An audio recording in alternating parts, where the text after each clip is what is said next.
Freedom physically refined rice bran oil. Cholesterol ని శుభ్రం చేసేందుకు ప్రతిరోజు వాడండి. Freedom rice bran oil. సంచలనం సృష్టించిన పరిటాల రవి హత్య కేసులో ప్రధాన నిందితుడైన మద్దెల చెరువు సూర్యనారాయణ రెడ్డి అలియాస్ సూరి హత్య తెలుగు రాష్ట్రాలను వణికించింది. సూరి ప్రధాన అనుచరుడు భానుకిరణ్ ఆయన్ను అత్యంత కిరాతకంగా గన్తో కాల్చి హత్య చేశాడు.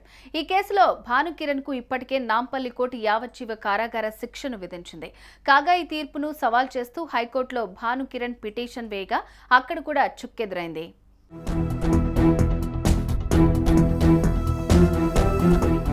2011 జనవరి 3న హైదరాబాద్ శ్రీనగర్ కాలనీ సమీపంలోని నవోదయ కాలనీలో మద్దెల చెరువు సూరిని అతని ప్రధాన అనుచరుడు భానుకిరణ్ గన్తో హత్య చేశాడు. హత్య అనంతరం భానుకిరణ్ పరారయ్యాడు.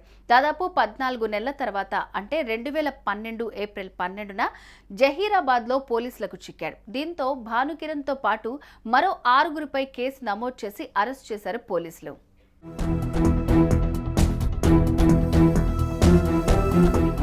కాగా కొద్ది కాలం తర్వాత సూరి హత్య కేసును సిసిఎస్ పోలీసులకు బదిలీ చేశారు. ఆపై కేసు దర్యాప్తును అప్పటి ప్రభుత్వం సిఐడికి అప్పగించింది. సిఐడి విచారణకు వెళ్లడంతో కేసు దర్యాప్తు మరింత వేగం పుంజుకుంది.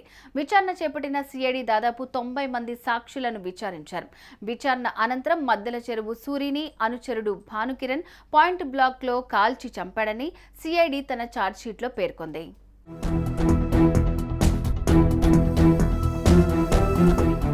ఇక 2018 డిసెంబర్లో సూరి హత్య కేసులో నాంపల్లి కోర్టు కీలక తీర్పునిచ్చింది. కేసులో కీలక నిందితుడిగా భావిస్తున్న సూరి ప్రధాన అనుచరుడు భానుకిరణ్ ను దోషిగా తేల్చింది.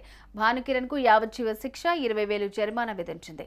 అలాగే ఆర్మ్స్ యాక్ట్ కేసులో మరో 10 ఏళ్లు జైలు శిక్ష విధించింది. ఇకపోతే భానుకిరణ్ కు సహకరించిన మన్మోహన్ సింగ్ కు 5 ఏళ్ల జైలు శిక్షతో పాటు 5,000 రూపాయల జరిమానా విధించింది. అలాగే ఆర్మ్స్ యాక్ట్ లో మరో 5 ఏళ్లు జైలు శిక్ష విధించింది. మిగిలిన వారిని నిర్దోషులుగా తేల్చింది.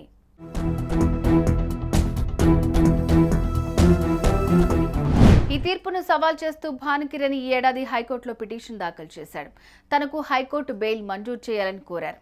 కానీ భానుకిరణ్ వేసిన పిటిషన్ను హైకోర్టు కొట్టేసింది. యావజ్జీవ కారాగార శిక్ష అమలును సమర్థించింది హైకోర్టు. దీంతో భానుకిరణ్ మళ్లీ తిరిగి జైలు గోడలకే పరిమితమయ్యాడు. సుమన్ టీవీలో మీ పర్సనల్ అండ్ బిజినెస్ ప్రమోషన్స్ కోసం కింది నెంబర్కి కాంటాక్ట్ చేయండి.